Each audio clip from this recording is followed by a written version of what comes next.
Pre pre શાળા ખાતે સ્વતંત્રતા દિવસની ઉજવણી કરવામાં આવી હતી।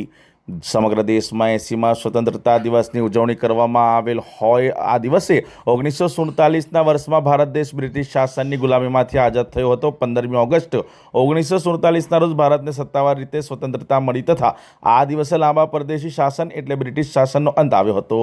80માં સ્વતંત્રતા દિવસની ધામધૂમપૂર્વક સમગ્ર દેશમાં ઉજવણી કરવામાં આવી હતી। દેશની તમામ શાળાઓ અને શૈક્ષણિક સંસ્થાઓમાં વિદ્યાર્થીઓ દ્વારા દેશભક્તિના ગીતો, નાટકો અને પરેડનું આયોજન કરવામાં આવતું હોય છે, જેમાં નાના બાળકો નાના મોટા દરેક શહેરમાં હર ઘર તિરંગા અભિયાન હેઠળ લોકોએ પોતાની ઘરો અને વાહનો પર તિરંગો લહેરાવીને એકતાનો સંદેશ આપ્યો હતો। ત્યારે વડોદરા શહેરના તનલા વિસ્તારમાં આવેલ નુરજા પાર્ક સોસાયટી સ્થિત આવેલ ગ્રીન વિલા સોસાયટી ખાતે આવેલ પ્રિક્યોર શાળા ખાતે પણ સ્વતંત્રતા દિવસની ધામધૂમપૂર્વક ઉજવણી કરવામાં આવી હતી।